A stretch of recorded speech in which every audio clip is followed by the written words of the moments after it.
হচ্ছে, যাদের কারণে বাংলাদেশের মুখ সারা বিশ্বে উজ্জ্বল হচ্ছে।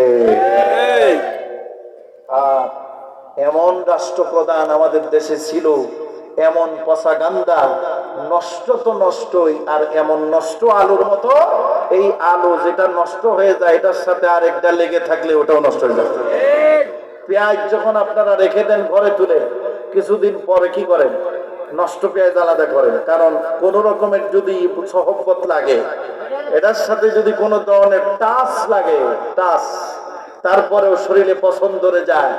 আমাদের দেশের এই লেডি কিলার, এই ফেরাউনের বংশধর হাসিনা বাংলাদেশ থেকে ধ্বংস করছে, পার্শ্ববর্তী দেশে বসেই বিষ এমন ভাবে ছড়াচ্ছে, যার কারণে আমার দেশের বিপ্লবী যোদ্ধা হাদি পর্যন্ত গুলিতে আহত হচ্ছে। কেমন খারাপের খারাপ চিন্তা করেন। আলু পচলে কেমন গন্ধ হয়, আরে সর্বনাশ।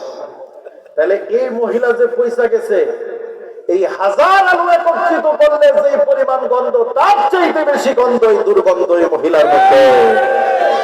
এর যতদিন থাকবে, এর চেলামুন্ডারা যতদিন এই বাংলাদেশে বসবাস করবে, ততদিন এই দেশের মানুষ শান্তিতে থাকতে পারবে না। কারণ মানুষ যেখানে শান্তিতে থাকবে সেখানে আগুন দিবে, আর আগুন দিয়াই মামুর বাড়ি দূরে পালাবে। ঠিক কিনা বলে? এজন্য ভাইরা আমার, ওরা আমাদেরকে 56,000 বর্গ মাইলের পাহারাদারি দিতে হবে। যদি কোরআনওয়ালাদেরকে পাহারাদারি দেন, এই দেশে নষ্টামি করে, ভণ্ডামি করে, ভারতীয় দালালি করে সীমান্ত পার হতে পারবে না। যখন পার হতে যাবে, তখন ওই কালামানিকের মতো বিসি সুদ্ধা গালায় দিবে। ঠিক কিনা কর? কলাপাতার মধ্যে ঘুমাইছিল না এক মানিক, এই মানিকরে পরে হসপিটালে নিতে হয়েছে কেন? জঞ্জুনি ফাটায় দিছে। কি দিছে? জঞ্জুনি দুইটা ফাটায় দিছে। এরপরে দেখেন ওদের সম্মান কত। আমরা ডিম খেতে পাই না, আর এই 16 বছর যারা দেশ টাকা নিয়ে ভারতের তহবিলদারি করেছে, এখন তাদেরকে কোর্টে নিলেই বিনা পয়সায় ডিম থেরাপি দেওয়া হয়। তিলকাল আইয়ামু নুদাবিলুহা বাইনান নাস। ও ভাইরা, হাসির কথা না, বুঝলে বুঝ কথা। আজকের এই দৃষ্টান্ত দেখেও যদি বর্তমানে যারা রাজনীতি করে, রাজনীতি দল আছে, তারা যদি না বুঝে, তাদের দৃষ্টান্ত, তাদের ভবিষ্যৎ ইতিহাস এমন হবে। সম্মানিত ভাইরা আমার, এই পৃথিবীতে আল্লাহ রাব্বুল আলামিন বলে দিয়েছেন, যে ব্যক্তি কোরআন পড়বে আর পড়াবে, কোরআনের সাথে যাদের সম্পর্ক থাকবে, এই জমিনের উপরে তাদের চাইতে শ্রেষ্ঠ মানুষ বলতে আর কেউ না। আমরা মনে করি আমার ছেলে ইঞ্জিনিয়ার, ব্যারিস্টার হলো, আমার সন্তান এমপি হলো, মন্ত্রী হলো, আমার সন্তান বিপি হলো, মেয়র হলো, আমি মনে হয় শ্রেষ্ঠ সন্তানের মা বাবা হয়ে গেলাম। এই ধারণা 100-র মধ্যে 100ই ভুল। 5 বছর, 10 বছর, 16 বছর পর্যন্ত তুমি গাছ দিয়ে চলতে পারবা, জোর করে মানুষ থেকে সম্মান আদায় করতে পারবা, কিন্তু ক্ষমতা যখন চলে যাবে, তখন তোমার রাস্তার কুকুর দেখলেও তোমার সাথে ঘেউ ঘেউ করবে। কিন্তু কোরআনওয়ালা যদি তুমি হয়ে যাও, কোরআন যদি তোমার দিলের ভিতরে থাকে, তোমার সন্তান যদি হাফেজ হয়, আলেম হয়, মুফতি হয়, মুহাদ্দিস হয়, ইমাম হয়, তোমার এই সন্তানের কারণে যতদিন জমিনে বেঁচে থাকবা, ততদিন পর্যন্ত তোমার সম্মান তো থাকবে, বরং মরার পরেও তোমার কথা মানুষ শ্রদ্ধা করে স্মরণ করবে আর দোয়া করবে।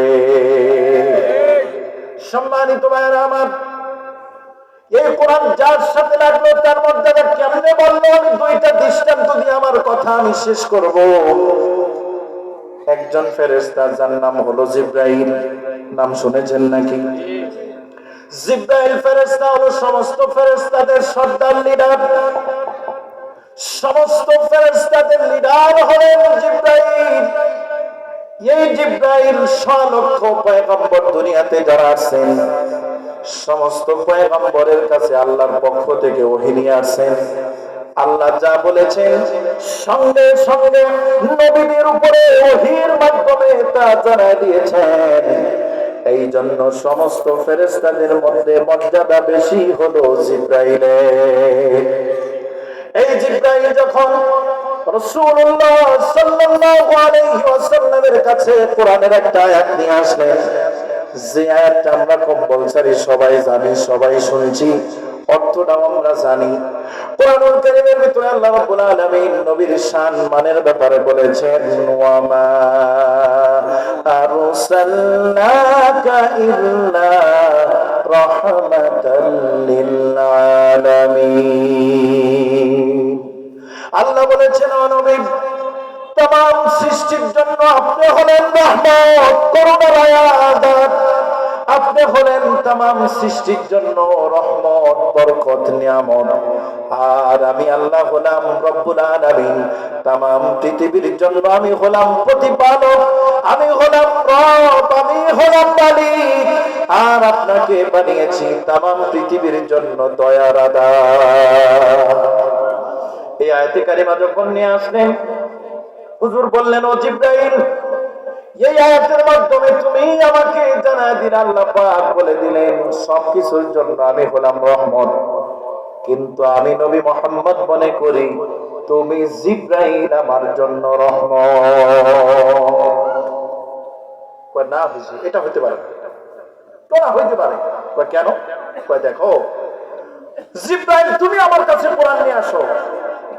তুমি যদি আমার কাছে কোরআন নাই নিয়ে আসতা, তাহলে আমি কোরআন পাইতাম কই? এই জন্য আমার মনে হয় तमाम সৃষ্টির জন্য আমি রহমত হতে পারি, দয়া হতে পারি, নিয়ামত হতে পারি, কিন্তু আমি নবী মুহাম্মদ, তুমি জিবরাইলের জন্য রহমত না, বরং আমি নবী মুহাম্মদের জন্য তুমি জিবরাইল হলা রহমত। কথায় যুক্তি আছে না? কথা বলেন না কেন? আছে আছে। তাফসীরে কিতাবের ভিতরে পাওয়া যায়, হযরত জিবরাইল বললেন, ইয়া রাসূলুল্লাহ, এটা আপনার ধারণা প্রসূত কথা, কিন্তু আমি যে ঘটনা আপনাকে শোনাবো, যে ইতিহাস আমি আপনার সামনে পেশ করব, ওই ইতিহাস যদি আপনি শুনেন তাহলে আপনিও বুঝবেন আমি জিবরাইলের জন্য আপনি নবী কত বড় রহমত। সুবহানাল্লাহ। হযরত জিবরাইল ইতিহাস বলতে লাগলেন, ইয়া রাসূলুল্লাহ, আজ থেকে ৭,০০০ বছর আগের কথা। এই পৃথিবীতে কোন মানব দানব কেউ দুনিয়াতে আসে নাই। আকাশের উপরে, সাত আসমানের উপরে, আল্লাহর আরশের সামনে সব ফেরেশতাদেরকে একত্রিত আল্লাহ পাক করলেন। সমস্ত ফেরেশতাদের একজন লিডার ছিলেন, একজন নেতা ছিলেন, যার নাম হলো আজাজিল। কি নাম? আজাজিল। যার নাম হলো আজাজিল। ওই আজাজিল ফেরেশতা আমি জিবরাইলের লিডার ছিল। আমি একজন সাধারণ ফেরেশতা ছিলাম, আমার কোনো পদ পদবি ছিল না, আমার আলাদা কোনো সম্মান ছিল না, আমি একজন সাধারণ সোলজার ছিলাম। ও আল্লাহর পয়গম্বর, ওই আজাজিল ফেরেশতা আল্লাহর হুকুম অমান্য করার কারণে আল্লাহ রাব্বুল আলামিন বললেন, ফাখরুজ মিনহা ফাইন্নাকা রাজিম ওয়া ইন্না আলাইকা লা'নাতি ইলা ইয়াউমিদ্দিন। এত সম্মানী একজন ফেরেশতা আজাজিল, সব ফেরেশতাদের লিডার, সব ফেরেশতাদের সর্দার, যার কথায় সমস্ত ফেরেশতারা ওঠানামা করে, উঠবস করে। ডান দিকে বললে ডান দিকে যায়, বাম দিকে বললে বাম দিকে যায়, যার কথায় উঠা বসা করে, সেই আজাজিল ফেরেশতাকে আল্লাহ রাব্বুল আলামিন মুহূর্তের মধ্যেই সিংহাসন থেকে নামায়া জাহান্নামের ভিতরে নিক্ষেপ করে দিল। এই দৃশ্য দেখা ওই আরশের সামনে যত ফেরেশতা ছিল, সেখানে আমি জিবরাইলও ছিলাম। সমস্ত ফেরেশতাদের অবস্থা কি হলো? কলিজা সব মুখের কাছে চলে আসছে ভয়ে। না জানি আর কারে কারে আল্লাহ পাক জাহান্নামে নিক্ষেপ করেন। থরথর করে কাঁপতেছিল সব ফেরেশতারা। ওই আযাজিল ফেরেশতার সিংহাসন খালি। আল্লাহ রাব্বুল আলামিন ওই কঠিন মুহূর্তে গুসারত অবস্থায় আল্লাহ পাক আমার নাম ধরে ডাক দিলেন, জিবরাইল কোথায়? আইনা জিবরাইল, জিবরাইল কোথায়? আমি তখন বললাম, লাব্বাইকা রাব্বি। আমার মনের ভিতরে আরো কম্পন শুরু হয়ে গেল। না জানি আযাজিলের মতো আমারে জাহান্নামের ভিতরে নিক্ষেপ করে কিনা। আল্লাহর হুকুম অমান্য করার ক্ষমতা কোন ফেরেশতার নাই, সেখান থেকে বাগারও কোনো সুযোগ নাই। আমি ভয়ে ভয়ে সামনে গেলাম। আল্লাহ পাক বললেন, ও জিবরাইল, আজ থেকে এই খালি চেয়ারে বসবা তুমি। আযাজিলের সেই চেয়ারের মালিক আমি তোমারে বানায়া দিলাম। সুবহানাল্লাহ। এই পৃথিবীতে যত গন্ডগোল চেয়ার নেই, ঠিক না বেঠিক? ঠিক। যত মারামারি, গুলাগুলি, কাটাকাটি, অর্ধেক হয় চেয়ার নিয়ে। দলীয় কোন দল, দলে দলে কোন দল, রাজপথে কোন, এই সব কিছুর মূলে হলো কুরসি। সবকিছু এই জুলফিকার আলী ভুট্টো সে যখন নির্বাচনে দাঁড়াইলো,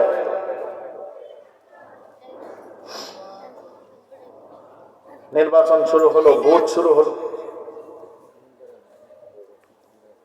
চেয়ারের মধ্যে বসে তসবিহ একটি নিয়া খালি ঘন ঘন তসবিহ ছড়া একটা একটা করে ছাড়তেছে। বডিগার্ড কয়, স্যার এত কি জিকির করেন? আয়াতুল কুরসির জিকির করি। কিসের জিকির? আয়াতুল কুরসি। কয় আয়াতুল কুরসি পড়লে তো 1 মিনিট লাগে, আপনি দেখি 1 মিনিটে 100 বার দানা ছাড়েন। কয় দেখ রে অবস্থা বেগুন। আয়াতুল কুরসির ভিতরে একটা শব্দ আছে, কুরসি। আমার আগেরও দরকার নাই, পরেরও দরকার নাই, খালি কুরসির দরকার। এই জন্য আমি আয়াতুল কুরসির আগে পরে কাটছাট করে খালি কুরসি কুরসি কুরসি কুরসি কুরসি করতেছি। আমাদের দেশের নেতা নেত্রীরা যখন ভোট আসে তখন দেখবেন তসবিহ না থাক, রুমালটা দিয়াই টুপিটা বানায়া আল্লাহু আকবার। ঠিক না বেঠিক? ঠিক। আমরা এই যে এখানে যারা আছেন সবাই নামাজি না? টুপি সবার কাছে আছেন। আপনারা বিভিন্ন দলে বিভক্ত, বিভিন্ন দল করেন, দল ছাড়া কোন মানুষ নেই। আমার সারা বছর যুগের পর যুগ আযান যখন হয়ে যায়, যেখানে মসজিদ, যেখানে নামাজের জায়গা, সেখানে আল্লাহু আকবার বলে নামাজ শুরু করে দেয়। তাহলে আমরা সারা বছর বালেগ হওয়ার পর থেকে মৃত্যু পর্যন্ত টুপি, দাড়ি, পাঞ্জাবি, তাসবিহ সব নিয়ে চললাম, থাকলাম। এরপরেও আমাদেরকে যদি কেউ বলে যে ধর্ম ব্যবসায়ী, কেমনটা লাগে কম? আর যারা সারা বছর নামাজ নাই, রোজা নাই, হজ নাই, যাকাত নাই, পবিত্রতা নাই, রাজপথে যায় নামাজ বিছায় ওযু গোসল ছাড়াই সিজদা দিয়া দেয়, ওরা কি ধর্ম নিয়ে ব্যবসা করে না? আপনারা এই সার্টিফিকেট দিয়ে দিন। সম্মানিত ভাইরা আমার, তাম পৃথিবীর ভিতরে চেয়ার নিয়ে গন্ডগোল আছে, কিন্তু বাংলাদেশের চেয়ারের ভিতরে এত মধু আর এত মজা। এই চেয়ারে যদি কেউ বসে সহজে উঠতে চায় না। ছাত্ররা ইউনূসরে বসাইল ওই চেয়ারে। 1 বছরের মধ্যে নির্বাচন দিয়ে দিব, ইউনূসে অন্তর্বাদা করে মজা পাইছে। ইউনূসে মজা পাইছে। স্বরাষ্ট্রমন্ত্রী অথর্ব, যার মাথায় নাই মান, ভিতরে নাই গিলু, মাজায় নাই শক্তি, ওর মতো এরকম স্বরাষ্ট্র উপদেষ্টা যতই গালাগালি করেন, জুতার বাড়ি দেন, কিন্তু তারপরেও পদত্যাগ করব না। তার কারণ হলো চেয়ারের মজা পাইছে। অন্যান্য দেশে একটা অঘটন ঘটলো, মন্ত্রী সাহেব বলে ভাই আমি আর এই কাজের মধ্যে না, আমি ব্যর্থ। না, আমাদের দেশে জুতা মারলেও কয় না এটা ফুলের মালা দিছে, এটা কিসের মালা দিছে? ফুলের মালা। এই বেকুব জুতা কারে কয় আর গু কারে কয় এটাই বুঝে না। কারণ কি? ওই আসাদুজ্জামান খান কামালের মতো জীবন্ত ফেরাউনের চেহারা হয়ে গেছে, একটা চেহারা বাইরেছে বর্তমানে। কবরে রাখলে মানুষের চেহারা কেমন হয় দেখি নাই, তবে আসাদরে দেখলে মনে হয় যে এরকম হয়। মাতাল মানুষ, সারা রাত তারা একটু নারীর সাথে মদ দিয়ে থাকতো। এদেরকে যখন আমরা নেতা বানায় সংসদে পাঠাই, তখন আমার জীবনের, ঘরের, আমার মেয়ের, আমার স্ত্রীর নিরাপত্তা থাকে না। কথা একটু গরম হয়ে যেতেছে নাকি? বিরক্ত হচ্ছেন নাকি আপনারা? কারণ এখন আমরা ক্ষমতায় যারা যাবো আমরাই তো, তাহলে যাওয়ার আগে একটু হুশ করে দেওয়া দরকার না, যেন ওখানে গেলে হুশটা ঠিক থাকে। কারণ আমরা যদি আত্মসমালোচনা না করি, কবর যেটা হয়ে গেছে, কবর থেকে মানুষ যেমন আসা সম্ভব না, ওই হাসিনার লোক ও আওয়ামী লীগও ব্যাক করা সম্ভব না। এই দিবা স্বপ্ন দেখে লাভ নেই। হাতের উপরে গুলি করতে পারবা, ঠিক আছে, এরকম গুলি ফুলি দুই একটা ফুটাইতে পারবা, কিন্তু রাজনীতিতে আইতে পারবা না। এই পথ তোমরা নিজেরাই বন্ধ করে দিচ্ছ। কথা লম্বা হয়ে যাবে, আমার সময় কতটুকু?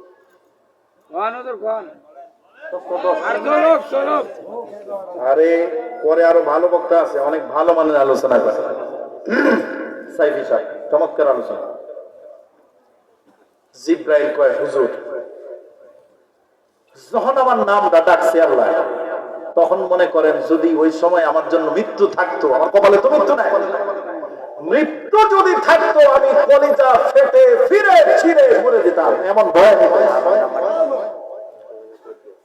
হযরত জিবরাইল বলতেছে ইয়া রাসূলুল্লাহ, এই চেয়ারের ভিতরে আল্লাহ পাক আমারে বসায় দিলেন, চেয়ারে আমি বসলাম, কিন্তু বারবার ওই আযাজিল রে আল্লাহ পাক যেভাবে জাহান্নামে দিছে, ওই দৃশ্য আমার চোখ থেকে মুছে যায় না। এজন্য আমাকে আল্লাহ পাক ক্ষমতা দিলেন, সমস্ত ফেরেশতার লিডার বানালেন। আল্লাহ পাক আদম পয়গম্বরের দুনিয়াতে প্রেরণ করলেন। আল্লাহ বললেন জিবরাইল আদমের সাথে যোগাযোগ করো, ওহী নিয়ে যাও। হযরতে নূহ পয়গম্বরকে পাঠালেন, যাও নূহের সাথে যোগাযোগ করো। সমস্ত পয়গম্বরের সাথে আমি যোগাযোগ রক্ষা করলাম। ৭,৫০০ বছর চলে গেল। ও আল্লাহর পয়গম্বর, এই ৭,৫০০ বছর পর্যন্ত আমার কলিজা থেকে এক মুহূর্তের জন্য ওই ভয় আমার কলিজা থেকে দূর হয় না। সব সময় আমার ভিতরে আতঙ্ক ছিল, না জানি কোন সময় আল্লাহ পাক কোন অপরাধের কারণে আমার জাহান্নামে দিয়া দেয়। কিন্তু আপনি যখন দুনিয়াতে আসলেন, আপনার কাছে যখন কোরআন নিয়ে আসলাম, এই কোরআনের মাধ্যমে আল্লাহ রাব্বুল আলামিন এমন একটা আয়াত আমার মাধ্যমে আল্লাহ পাক আপনার কাছে নাযিল করলেন, সেই আয়াতটা যখন আপনার কাছে আমি পৌঁছায় দিলাম, সঙ্গে সঙ্গে ৭,৫০০ বছরের ভয় আমার কলিজা থেকে দূর হয়ে গেল। সুবহানাল্লাহ। হুজুর কয় জিবরাইল এটা কোন আয়াত? সুবহানাল্লাহ বলেন না। যে আয়াত আমার কাছে নিয়ে আসার কারণে তোমার কলিজার ভয় দূর হয়ে গেছে, সেই আয়াতটা কোনটা? আমারে তুমি তেলাওয়াত করে শোনাও। হযরত জিবরাইল তেলাওয়াত করতে আরম্ভ করলেন, ইন্নাহু লাকাউলু রাসূলিন কারীম ذي قوة عند ذي العرش مكين مطاع ثم أمين। জোরে জোরে বলেন সুবহানাল্লাহ। সুবহানাল্লাহ। হযরত জিবরাইল বলতেছে ইয়া রাসূলুল্লাহ, এই আয়াত কারিমার ভিতরে আল্লাহ রাব্বুল আলামিন আমাকে আমিন বলে সম্বোধন করলেন। আর আমিন শব্দের অর্থ হলো আমানতদার। কি দান? আল্লাহ পাক নিজেই আমারে সার্টিফিকেট দিয়ে দিলেন। আমার ব্যাপারে আল্লাহ পাক ঘোষণা করে দিলেন, আযাজিল আমানতের খেয়ানত করেছিল, কিন্তু জিবরাইল আমানতের খেয়ানত করবে না। কারণ জিব্রাইলের ভিতরে আমানতদারি আছে। এই আয়াত যখন আপনার সাথে আপনার উপরে নাজিল হলো, আমি আপনার কাছে যখন পৌঁছে দিলাম, ৭,৫০০ বছরের ভয় ভীতি শঙ্কা পেরেশানি সব এক মুহূর্তের মধ্যেই দূর হয়ে গেল। সুবহানাল্লাহ। কোরআন শুধুমাত্র মানুষকে ইজ্জত বাড়ায় না, সম্মান বাড়ায় না। মনে হয় যেই কোরআন যদি ফেরেশতা জিব্রাইলের কারণে ও সম্মানের কারণ, সুবহানাল্লাহ। এই জিব্রাইল ফেরেশতাকে আল্লাহ পাক কোরআনের খেদমতের কারণে, কোরআন নিয়ে আসার কারণে সর্বপ্রথম আল্লাহ রাব্বুল আলামিন কোরআনের হাফেজ, দ্বিতীয় নম্বরের হাফেজ হলেন জিব্রাইল, ৩ নম্বরের হাফেজ হলেন বিশ্ব নবী মুহাম্মদুর রাসূলুল্লাহ সাল্লাল্লাহু আলাইহি সাল্লাম। এরপরে হলো সাহাবায়ে কেরাম। আর এভাবে আস্তে আস্তে তামাম পৃথিবীতে বর্তমানে হাফেজের সংখ্যা 4,30,00,000। সুবহানাল্লাহ। দাউদ আলাইহিস সালাম জাব্বুর শরীফের হাফেজ ছিলেন, আর কেউ হাফেজ ছিল না। হযরতে মুসা কালিমুল্লাহর উপরে নাযিলকৃত কিতাব যার নাম হলো তাওরাত, এই তাওরাতের হাফেজ ছিলেন ৩ জন। একজন হলো মুসা কালিমুল্লাহ, ২ নম্বরে হযরতে হারুন আলাইহিস সালাম, ৩ নম্বর হলো কারুনে মালউন। এই কারুন হাফেজ ছিল, তাওরাতে হাফেজ ছিল। সুবহানাল্লাহ। সুবহানাল্লাহ। হযরতে ঈসা রূহুল্লাহ শুধুমাত্র ইনজিলের হাফেজ ছিলেন, আর কেউ হাফেজ ছিলেন না। কিন্তু এই কোরআনুল কারীম যার সঙ্গে লেগেছে, যেমন দৃষ্টান্ত দিতে যায় জুলফিকার নকশবন্দি রহমাতুল্লাহি আলাইহি, কয়েকদিন আগে ইন্তেকাল করেছেন, তিনি বড় চমৎকার বলেছেন, এই কোরআন যার সাথে লাগানো হয়, দৃষ্টান্ত দিয়ে বলেছেন, 50 টাকা গজের একটা কাপড় দিয়ে আপনি ঘরের পর্দা বানালেন, আপনি আসবাব বানালেন, বালিশের কভার বানালেন, এই কাপড়ের একটা টুকরা দিয়া কোরআন শরীফের গিলাফ বানালেন। গাছ কাটলেন, কাঠ দিয়া তক্তা বানালেন, সেই তক্তা দিয়া ঘরের ভিতরে ফার্নিচার বানালেন, খাট বানালেন, আলমারি বানালেন, আবার সেই কাঠের একটা টুকরা দিয়া কোরআন শরীফের রিহাল বানালেন। সম্মানিত ভাই আমার, খেয়াল করুন, আল্লাহর এই কোরআন কেমনে মানুষকে সম্মান বাড়ায় দেয়, ইজ্জত বাড়ায় দেয়, দৃষ্টান্ত দিতে যায়। জুলফিকার নকশবন্দি রহমাতুল্লাহ আলাইহি বলেন, ওই কাপড়ের আসবাবপত্র যা আছে, কাপড় দিয়া যদি আপনি কুল বালিশ বানালেন, পর্দার কাপড় বানালেন, ছিঁড়ে গেল, ফেরে গেল, নষ্ট হয়ে গেল, পুরাতন হয়ে গেল, ওই কাপড় দিয়া পরে আপনি নেকড়া বানায়া জুতা পরিষ্কার করেন কিনা বলেন? কিন্তু ওই কাপড়ের একটা টুকরা দিয়া আল্লাহর কোরআনের গিলাফ বানিয়েছে, ওই গিলাফটা যখন পুরাতন হয়ে যায়, ছিঁড়ে যায়, ফেরে যায়, তখন একটা সুরক্ষিত জায়গায় যেখানে আপনি দামি জিনিসগুলা রাখেন, ওই 20 টাকা 50 টাকা গজের সেই কাপড়টাকে আপনি ঘরের সেই উত্তম জায়গায় কোরআনের সম্মানে সেখানে রেখে দেন। ওই কাঠের টুকরাকে আপনি কখনো আগুন জ্বালায় লাকড়ি বানান না, চুলার ভিতরে দিয়ে আগুন জ্বালান না, কারণ এই কাঠের সাথে, এই কাঠের টুকরার সাথে কোরআন লেগেছিল, যার কারণে কাঠের দাম বেড়ে গেছে। এই কাঠের ভিতরে যদি কোনো কারণে পা লেগে যায়, তাহলে পরে সঙ্গে সঙ্গে কোরআনের মতো কাঠের টুকরাকে বুকের সাথে লাগায়া চুমু খায়া মাথার কপালের সাথে ঘষেন আর বলেন, আল্লাহ মাফ করে দাও। কথা ঠিক কিনা বলেন? আমার ভাইরা, এই কোরআন যদি একটা কাঠের টুকরার সম্মানের বাড়ায় দিতে পারে, এক টুকরা কাপড়ের মর্যাদা যদি এই কোরআন এত বাড়ায় দিতে পারে, আশরাফুল মাখলুকাতের ভিতরে যদি কোরআনটাকে, কোরআন যদি পড়েন, কোরআন যদি আমল করেন, এই কোরআনের আইন যদি মানেন, কোরআনকে যদি মহব্বত করেন, তাহলে আপনার দাম আল্লাহ পাক কেমন বাড়াবেন এবার চিন্তা করে দেখেন। এই কোরআন ছাড়া পৃথিবীতে সব মিথ্যা, সব ধ্বংস হয়ে যাবে, ফলাফিল্লা হয়ে যাবে। আল্লাহর কোরআন পৃথিবীতে থাকবে, যতদিন থাকবে পৃথিবীর গ্যারান্টি আছে, ততদিন আকাশ আর জমিন একত্রিত হবে না, কিয়ামত হবে না। তমাম পৃথিবীর চন্দ্র সূর্য গ্রহ নক্ষত্রগুলা আপন আপন পথে চলবে, কক্ষপথে চলবে, যতক্ষণ পর্যন্ত এই কোরআন থাকবে। তার মানে হলো এই কোরআন পৃথিবীর বাসীর জন্য হলো রূহ। আল্লাহ পাক কোরআনে কারীমের ভিতরে বলেছেন, وَكَذَلِكَ أَوْحَيْنَا إِلَيْكَ رُوحًا مِّنْ أَمْرِنَا مَا كُنْتَ تَدْرِي مَا الْكِتَابُ وَلَا الْإِيمَانُ। সমস্ত বস্তুর ভিতরে রূহ আছে। রূহ ছাড়া কোন মাখলুক আল্লাহ পাক পৃথিবীর বুকে প্রেরণ করেন নাই। এই পৃথিবীর জন্য একটা রূহ আছে, সেই রূহটা হলো আল্লাহর কোরআন। এই কোরআন যদি বন্ধ হয়ে যায়, এই কোরআন যদি মুছে যায়, এই কোরআন যদি আপনি বন্ধ করে দিতে চান, এই কোরআনের তালিম যদি বন্ধ করে দিতে চান, কোরআন ওয়ালাদেরকে যদি জেলখানায় আবদ্ধ করে রাখতে চান, যেমন বিগত 16 বছর পর্যন্ত করেছিল, এই কোরআন ওয়ালাদের আওয়াজ এতটুকু বন্ধ হয় নাই, ছোট হয় নাই, বরং কোরআন ওয়ালাদেরকে আল্লাহ পাক এখন সমস্ত দলের মতো তাদেরকে আল্লাহ ক্ষমতা বাড়ায় দিছে। কোরআনুল কারীমের ভিতরে আল্লাহ বলছেন, ইউরিদুনা লিইউতফিউ নূরাল্লাহি বিআফওয়াহিহিম ওয়াল্লাহু মুতিম্মু নূরিহি ওয়ালাউ কারিহাল কাফিরুন। এই কোরআনের আওয়াজ, এই কোরআনের বাতিকে বন্ধ করার জন্য 1400 বছর পর্যন্ত যারা চেষ্টা করলো, চেষ্টা করতে করতে দুনিয়া থেকে বিদায় হয়ে গেছে, কিন্তু আল্লাহর কোরআনের বাতি নূরকে নিভাইতে পারে না।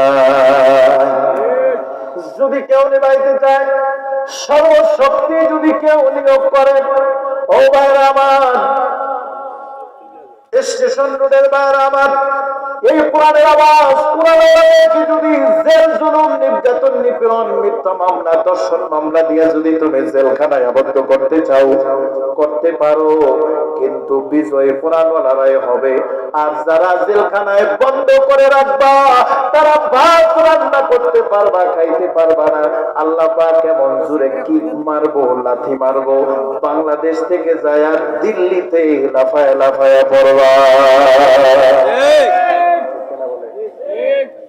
এই যে বলেন আপনারা, জুলাই বিপ্লব হলো, এই জুলাই বিপ্লব আবাবিল পাখির মতো ছাত্র জনতা করলো, কিন্তু এর মূল হাকিকত হলো আলেমদের রক্ত,